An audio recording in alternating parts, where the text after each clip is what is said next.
আসসালামু আলাইকুম ইমরান। অদ্ভুত মনোমায়া গল্পের পরবর্তী পার্টে আপনাদেরকে স্বাগতম। উম্মেহানি চৌধুরী হতভম্ব হয়ে ছেলের সামনে এসে দাঁড়ায়। প্রহর, ওনারা কেন এসেছে? তুইও এই সময় বাড়িতে কেন? উদয়ের কিছু হয়েছে? শান্ত হও মাম, সেরকম কিছু হয়নি। ব্রোয়ের পায়ের মাংসপেশিগুলোতে নাকি টান লাগছে, তাই হসপিটালে নিতে হবে। কখন এমন হলো? আমাকে তো কিছু বললো না। একটু আগেই না নাদিয়াকে ডেকে নিল। উত্তেজিত হচ্ছ কেন মাম? বলছি তো সেরকম কিছু হয়নি। এরকম করো বলেই ব্রো তোমাকে বলেনি। হসপিটালে গেলে তৈরি হয়ে আসো, আমি ব্রোকে নিয়ে যাচ্ছি। তোমাদের ড্রাইভার নিয়ে আসো। উম্মাহানি চৌধুরী আগে ছেলের রুমে যাবে নাকি তৈরি হতে যাবেন বুঝতে না পেরে আগের জায়গায় দাঁড়িয়ে রইলেন। প্রহর ভাইয়ের রুমের দিকে এগিয়ে যাচ্ছে। আয়শা চৌধুরী বড় যাকে টেনে তার রুমের দিকে নিয়ে গেলেন। ছেলের চিন্তায় তার বোধ বুদ্ধি লোপ পেয়েছে। এখন সে মূর্তির মতো শুধু দাঁড়িয়ে থাকবেন ফ্যাল ফ্যাল করে তাকিয়ে। উদয় রুমে প্রবেশ করে প্রহর আর অ্যাম্বুলেন্সের দুইজন লোক। উদয় বুকে হাত দিয়ে ঝুঁকে বসে আছে নাদিয়ার উপর ভর করে। শ্বাস নিতেও বেশ কষ্ট হচ্ছে। নাদিয়া কাঁদতে কাঁদতে চোখ মুখ ফুলিয়ে ফেলেছে। প্রহর দৌড়ে আসে ভাইয়ের কাছে। ব্রো, চোখ তুলে তাকায় উদয়। ছোট ভাইকে দেখে বুক থেকে বাম হাতটা সরিয়ে ভাইয়ের দিকে বাড়িয়ে দেয়। প্রহর শক্ত করে ধরে ভাইয়ের হাত। তোমার কিছু হবে না, দ্রুত ঠিক হয়ে যাবে তুমি। উদয় কিছু বলে না, শুধু তাকিয়ে রইল। উদয়কে ধরে স্ট্রেচারে শোয়ানো হয়, তারপর দ্রুত ডোরের দিকে এগিয়ে যায়। ভাবি চলুন। নাদিয়া কান্না ভেজা গলায় বলে, কিছু হবে না তো ওনার? কিছু হবে না। এর আগেও ব্রোয়ের অনেক বাজে অবস্থা হয়েছিল, আবার ঠিকও হয়েছে। আজকেও হবে ইনশাল্লাহ। তাড়াতাড়ি চলুন এখন। নাদিয়া প্রহরের পেছন পেছন দ্রুত পায়ে এগিয়ে যায় নিচের দিকে। ওদেরকে অ্যাম্বুলেন্সে তোলা হয়, অক্সিজেন মাস্ক পরানো হয়। প্রহর ড্রাইভারকে বলে। নাদিয়া উদয়ের শিওরে বসে উদয়ের এক হাত চেপে ধরে। প্রহর পায়ের কাছে বসে পা ম্যাসাজ করতে থাকে। অ্যাম্বুলেন্স হুইসেল বাজিয়ে বাড়ির গেট থেকে পেরিয়ে যায়। উদয় কিছু সময় ভাই আর নাদিয়ার মুখের দিকে তাকিয়ে থাকে। ভাগ্য করে একটা ভাই পেয়েছিল, সাথে বউ হিসেবে নাদিয়ার মতো মেয়েকে, আর নিজের ফ্যামিলি। বাড়ির সবাই কত ভালোবাসে উদয়কে। সকলের চোখের মনি উদয়। সকলকে ছেড়ে কি চলে যেতে হবে? ওর কি যাওয়ার সময় ঘনিয়ে এসেছে? এর আগেও তো মুমূর্ষ অবস্থা হয়েছিল, সুস্থ হয়ে ফিরেও এসেছে বাড়িতে। হাঁটতে চলতে না পারলেও বেঁচে তো ছিল। বাড়ির সবাই তো জানতো বাড়ির বড় ছেলে আছে, বাড়িতেই আছে। সে কি থাকবে আগের মতোই? উদয়ের এত কষ্ট হচ্ছে কেন? উদয় বাম হাত দিয়ে অক্সিজেন মাস্কটা খুলে ফেলে। প্রহরকে ডেকে কাছে আসতে বলে। প্রহর নাদিয়ার পাশে বসে ভাইয়ের দিকে ঝুঁকে, অক্সিজেন মাস্ক খুলেছ কেন? শ্বাস নিতে কষ্ট হচ্ছে তো তোমার? হা করে শ্বাস নিতে নিতে থেমে থেমে বলে, আমি কিছু বলতে চাই তোকে। এখন না বললে পরে যদি আর বলা না হয়। উল্টোপাল্টা কথা কেন বলছো? শ্বাস নিতে কষ্ট হচ্ছে, মাস্ক পরো। শ্বাস নিতে কষ্ট হচ্ছে, মাস্ক পরে চুপ করে থাকো। আর অল্প সময় হসপিটালের কাছাকাছি চলে এসেছে। আমার কথা মন দিয়ে শোন তুই আগে। আমার কেন যেন মনে হচ্ছে আজ আমার ভালো মন্দ কিছু হয়ে যাবে। সত্যি সত্যি যদি কিছু হয়ে যায় আমার, ভেঙে পড়বি না তুই। মমকে তো জানিস কেমন পাগলের মতো হয়ে যায়। মমকে সামলে রাখিস। আর নাদিয়া, বলে নাদিয়ার দিকে তাকায়। তারপর আবার ভাইয়ের দিকে তাকায়। নাদিয়া ছোটবেলা থেকে অনেক কষ্ট করেছে, জীবনে সুখ শান্তি ভালোবাসা পায়নি বললেই চলে। আমি ছাড়া, আমরা ছাড়া ওর আর কেউ নেই প্রহর। আমি না থাকলে ওকে দেখে রাখিস। মমকে বলিস ওকে একটু বেশি ভালোবাসতে, আদর যত্ন করতে। আমার কাছে আসার পর তো কিছুই পাইনি কষ্ট ছাড়া। ভালো ছেলে খুঁজে ওকে আবার বিয়ে দিস। নাদিয়া উদয়ের হাত শক্ত করে চেপে ধরে। কান্না ভেজায় কাপা কাপা গলায় বলে, চুপ করবেন আপনি? আবোল তাবোল কথা বলছেন কেন? আবোল তাবোল কথা বলছিলেন কেন শুধু শুধু? কিছু হবে না আপনার। জানো, আজ আমার বারবার মনে হচ্ছে আমার বোধহয় আর ফেরা হবে না। প্রহর জোর করে অক্সিজেন মাস্ক পরিয়ে দেয়। শুধু শুধু উল্টোপাল্টা কথা বলছে। বাইরের দিকে তাকিয়ে চোখের পানি আড়াল করার চেষ্টা করে। বড় ভাইয়ের অবস্থা সম্পর্কে অবগত হওয়ার পর থেকে চোখ ঝাপসে হয়ে আসছে। এখন উদয়ের কথা শুনে চোখের পানি আর ভেতরেই থাকতে চাইছে না, উপচে বেরিয়ে আসতে চাইছে কান্না হয়ে। ড্যাড আর চাচুকে আগেই হসপিটালে পাঠিয়ে দিয়েছে ডক্টরদের সাথে কথা বলার জন্য। সবকিছু যেন আগেই রেডি করে রাখে, যাওয়ার সাথে সাথে যেন চিকিৎসা শুরু হয়। উদয়ের কাছ থেকে সব জানার পর সাথে সাথে অ্যাম্বুলেন্স ফোন করে বাড়ির অ্যাড্রেস দিয়েছিল। উদয় চোখ বন্ধ করে নেয়। বাড়ি থেকে বের হওয়ার সময় মায়ের সাথে দেখা হলো না, কথা হলো না। মাকে ছুঁয়ে দেখা হলো না, বাড়ির কাউকেই তো দেখলো না। দেখা হবে কি আবার সকলের সাথে? কথা হবে আগের মতো? উদয় তো ফিরতে চায়, কথা বলতে চায়, সকলের সাথে বাঁচতে চায় আরও কিছুদিন। ওর ইচ্ছে চাওয়াগুলো কি পূরণ হবে নাকি অপূর্ণই রয়ে যাবে সব? হসপিটালে এসে পৌঁছায় অ্যাম্বুলেন্স। দ্রুত উদয়কে স্ট্রেচার সহ বের করে ভিতরে নিয়ে যাওয়া হয়। ডক্টর আগে থেকেই রেডি হয়েছিল। হসপিটালের ভিতর প্রবেশ করতেই ড্যাড আর চাচুর সাথে দেখা হয়। উদয় এখন আর কথা বলতে পারে না। অ্যাম্বুলেন্সে থাকা অবস্থায় খুব কষ্টে কথা বলেছিল, এখন আর গলা দিয়ে সাউন্ড বের হচ্ছে না। ডক্টররা নিজেদের কাজ শুরু করেন, যা যা করা প্রয়োজন সব করেন। অল্প কিছুদিন পর আয়শা চৌধুরী আর উম্মেহানি চৌধুরী হসপিটালে প্রবেশ করেন। ওনারা আর উদয়কে দেখতে পান না। প্রহর বাপ চাচার সাথে কথা বলছে, নাদিয়া পাশে চেয়ারে বসে হেসকে তুলে কাঁদছে। একজন ডক্টর এগিয়ে আসে 6 জনের দিকে, 6 জনেই ডক্টরকে ঘিরে দাঁড়ায়। ওদের কি অবস্থা ডক্টর? কি হয়েছে ওর? হঠাৎ করে এমন হওয়ার কারণ কি? শান্ত হন আগে, আপনারা নিজেদেরকে শক্ত রাখুন। আপনারা তো জানেন মিস্টার চৌধুরী শারীরিক মানসিক অবস্থা সম্পর্কে। উনি হয়তো কোনো কিছু নিয়ে টেনশনে ছিলেন। আপনাদের তো আগেই বলা হয়েছিল উনি যেন টেনশন না করে, ওনাকে সবসময় টেনশন ফ্রি থাকতে। অতিরিক্ত টেনশনের ফলে ছোট একটা অ্যাটাক হয়েছিল, আর এই অ্যাটাকের কারণেই ওনার এই অবস্থা হয়েছে। সঠিক সময়ে হাসপাতালে নিয়ে আসা হয়েছে। আমরা আমাদের সাধ্য অনুযায়ী চেষ্টা করব, বাকিটা উপরওয়ালার হাতে।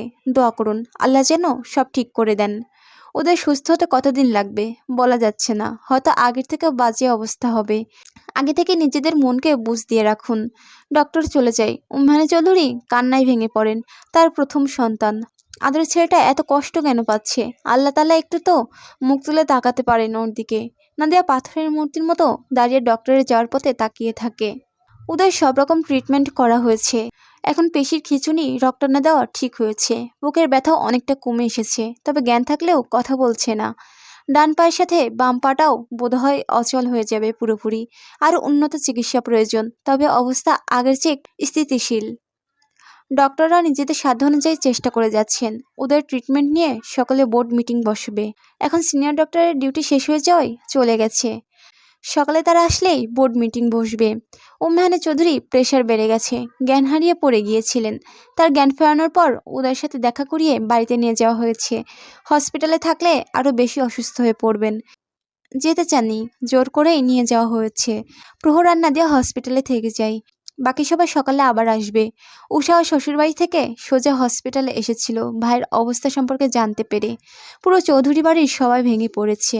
ওদের সুস্থ হয়ে উঠেছিল, সবাই কত খুশি হয়েছিল ওর ইমপ্রুভ দেখে। হঠাৎ কি থেকে কি হয়ে গেল? সুস্থ মানুষের অ্যাটাক এসে গেল? কি নিয়ে এত টেনশন করছিল ও? ডক্টররা কোনো গ্যারান্টি দিতে পারছে না ওদের সুস্থ হবে কিনা, আগের মতো একটু আদ্র নড়াচড়া করতে পারবে কিনা। সকালের বোর্ড মিটিংয়ের পরেই সিদ্ধান্ত নেওয়া হয়েছে উদয়ের পরবর্তী ট্রিটমেন্ট নিয়ে। এখন আল্লাহ আল্লাহ করে রাতটুকু পার হলেই হয়। এখনকার মতো উদয়কে আইসিইউতে রাখা হয়েছে, ঘুমের ইঞ্জেকশন দিয়ে ঘুম পাড়িয়ে রাখা হয়েছে। এখনও ঠিকভাবে শ্বাস নিতে পারছে না, কথা বলছে না। স্ট্রোক হওয়ার পর বেশি লেট করা হয়নি তো, দ্রুতই ট্রিটমেন্ট দেওয়া হয়েছে। তবে এমন অবস্থা হয়ে গেছে। ডক্টররা নিজেদের সাধ্য অনুযায়ী চেষ্টা করেছে, এখন বাকিটা আল্লাহর হাতে। তিনি রহমত করলে উদয় আবার সুস্থ হবে। রাতের খাবার খাওয়া হয়নি প্রহর আর নাদিয়ার। নাদিয়া আইসিইউ এর বাইরে চেয়ারে বসে আছে নেতিয়ে। ও শরীরে যেন এখন বিন্দু মাত্র শক্তি অবশিষ্ট নেই। শরীর ছেড়ে দিয়ে বসে আছে, তাকিয়ে আছে আইসিইউ এর ডোরের দিকে। কি হবে উদয়ের? ফিরে আসবে আবার সকলের কাছে? ফিরতেই হবে ওকে। ওর ফেরার অপেক্ষায় চাতক পাখির মতো চেয়ে বসে আছে পুরো চৌধুরী বাড়ি। সকলের জন্য কেউ না কেউ আছেই, কিন্তু নাদিয়ার তো উদয় ছাড়া কেউ নেই। সুস্থ না হোক, আগের মতো নড়াচড়া করতে না পারুক, তবুও ফিরে আসুক। নাদিয়ার পাশের চেয়ারে 2 হাতে মুখ ঢেকে বসে আছে প্রহর। ভাবছে ভাইকে নিয়ে কি করবে, কোথায় নিলে তাড়াতাড়ি সুস্থ হয়ে উঠবে। দেশের বাইরে নিয়ে যাবে কি? জার্মানির ডক্টরদের সাথে কথা হয়েছিল উদয়ের ট্রিটমেন্ট নিয়ে। 1 মাস পর জার্মানি যাওয়ার কথা ছিল, কিন্তু তার আগেই আবার বিপদ চলে আসলো। নাদিয়ার পাসপোর্ট এখনো তৈরি হয়নি, গতকালকেই বানাতে দিয়েছি। পেপারসের ঝামেলায় পড়তে হয়নি। বিয়ের সময় বুদ্ধি করে নাদিয়ার প্রয়োজনীয় সকল পেপারস নিয়ে এসেছিল প্রহর। ওই আগ বাড়িয়ে চেয়েছিল সাথী বেগমের কাছে। সে প্রশ্ন না করেই প্রহর যা যা চেয়েছে সব দিয়ে দিয়েছে। প্রহরের খেয়াল হয় নাদিয়া খায়নি। মুখের সামনে থেকে হাত সরিয়ে নাদিয়ার দিকে তাকায়। শুকনো মলিন বিষণ্ণ মুখে তাকিয়ে আছে আইসিইউ এর ডোরের দিকে। মেয়েটাকে দেখলেই কেমন মায়া হয় প্রহরের। মেয়েটা এমনিতেই খুব একটা হাসে না, সবসময় মলিন হয়ে থাকে মুখ। আর আজকে যেন পৃথিবীর সকল দুঃখ কষ্ট বিষণ্ণতা নাদিয়াকে ঘিরে ধরেছে। প্রহর বসে থেকে উঠে দাঁড়ায়। ভাবি, আমি একটু আসছি, আপনি এখানে বসে থাকুন। নাদিয়া ঘাড় কাত করে হ্যাঁ বলে। প্রহর চলে যায় সামনের দিকে। নাদিয়া কিছু সময় ডোরের দিকে তাকিয়ে থেকে বসে থেকে উঠে দাঁড়ায়, এগিয়ে যায় আইসিইউ এর ডোরের কাছে। কাছের উপর থেকে উগি দেয় ভেতরে। দূরে একটা বেডে শুয়ে আছে উদয়। মুখ বোঝা যাচ্ছে না এত দূরে থেকে। অক্সিজেন মাস্ক পরানো রয়েছে, সেটা বোঝা যাচ্ছে। একজন নার্স একটা ছোট বাচ্চার হাতে স্লাইন লাগাচ্ছে। কতজনের প্রিয় মানুষ এই আইসিইউ এর ভিতরে নিশ্চিন্তে ঘুমিয়ে আছে। বাইরে তাদের কাছের মানুষগুলো ছটফট করছে তাদের সুস্থ হয়ে ফিরে আসার। নাদিয়ার খেয়াল হয় আজকে সারাদিন উদয়কে বিরক্ত করেনি, একটা ধমকও দেয়নি। 4 দিন ধরে আগের মতো চুপচাপ ছিল। নাদিয়া খুশি হয়েছিল উদয় ওকে বিরক্ত ধমকাধমকি না করায়, কিন্তু এখন মনে হচ্ছে উদয় ওকে বিরক্ত করুক, অনেক বিরক্ত করুক, ওকে আগের মতো রাম ধমক দিক, জোর করে কাজ করাক। কিন্তু উদয় কিছুই করছে না, নিশ্চুপ হয়ে বেডে শুয়ে আছে। প্রহর ফিরে আসে, হাতে 1 প্যাকেট পাউরুটি, 2 বোতল মিনারেল ওয়াটার আর কলা। নাদিয়াকে চেয়ারে না দেখে আশেপাশে তাকিয়ে দেখে নাদিয়া আইসিইউ এর সামনে দাঁড়িয়ে আছে, ভেতর দেখছে। ভাবি? নাদিয়া ঘাড় ঘুরিয়ে প্রহরের দিকে তাকায়। রাতে তো কিছু খাননি, একটু কিছু খেয়ে নিন।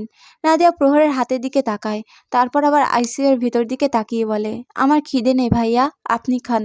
সেই দুপুরে খেয়েছেন, এখন রাত প্রায় 1টা বাজতে গেছে, অল্প করে খান। খেতে ইচ্ছা করছে না ভাইয়া, অল্প করে খান। নাহলে ভাইয়া যদি জানতে পারে আমি আপনাকে না খাইয়ে রেখেছি তাহলে আমাকে মেরেই ফেলবে। প্লিজ ভাবি, অল্প করে খান, অন্তত ভাইয়ার জন্য। প্রহরের অনুরোধ আর ফেলতে পারেনি নাদিয়া। প্রহরের সাথে গিয়ে পাশাপাশি দুটো চেয়ারে বসে 2জন।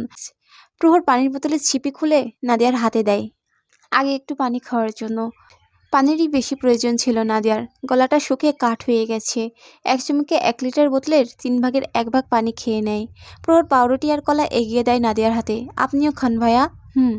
প্রহর নিজেও পানি খেয়ে কলা পাউরুটি হাতে নেয়, একটু কলা আর পাউরুটি মুখে নেয়। কয়েকবার চিবানোর পর ঢোক গিলতে গেলে গলা দিয়ে নামতে চায় না আর। মুখে নিয়ে বসে রইল, ঘাড় ঘুরিয়ে নাদিয়ার দিকে তাকায়। নাদিয়া ওর মতোই মুখে নিয়ে বসে আছে, গিলছেও না চিবোচ্ছেও না। এক দৃষ্টিতে তাকিয়ে আছে আইসিইউ এর ডোরের দিকে। চোখ দুটো টলমল করছে, ঠোঁট দুটো তিত্তির করে কাঁপছে। প্রত্যেকদিন প্রত্যেক ওয়াক্তে খাওয়ার সময় দুজন একসাথে খেত। একবার উদয়ের মুখে খাবার দিত আর একবার নিজের মুখে। কিন্তু আজ উদয় কোথায়? আজ উদয়কে খাইয়ে দিতে হচ্ছে না। উদয় তো আজকে রাতে খাবার খায়নি, ওর কি খিদে পায়নি? খিদে পেটে ঘুমিয়ে আছে কিভাবে? নাদিয়া কিভাবে উদয়কে ছাড়া খাবে আজ? উদয় খায়নি, নাদিয়া খাবে কিভাবে? নাদিয়ার চোখ থেকে গাল বেয়ে পানি গড়িয়ে পড়ে। ভাবি, নিজেকে শক্ত রাখুন, ভাবি নিজেকে শক্ত রাখুন, সব ঠিক হয়ে যাবে, ভাইয়ার কিচ্ছু হবে না। উনি কথা বলছিলেন না কেন? আজকে যেহেতু অ্যাটাকটা হয়েছে তাই বোধহয় এখনো পুরোপুরি ধকল কাটিয়ে উঠতে পারেনি। এখন যেহেতু সুস্থ আছে, সকালের মধ্যেই ঠিক হয়ে যাবে ইনশাল্লাহ। কান্না না করে দ্রুত খেয়ে নিন। আপনি খাননি জানতে পারলে ভাইয়া কষ্ট পাবে। আপনি না খেলে কষ্ট পাবে না? গলা দিয়ে নামছে না তো, আমারও তো নামছে না। পরবর্তী পার্ট দেখার জন্য আমার চ্যানেলটা সাবস্ক্রাইব করে পাশে থাকুন। ধন্যবাদ।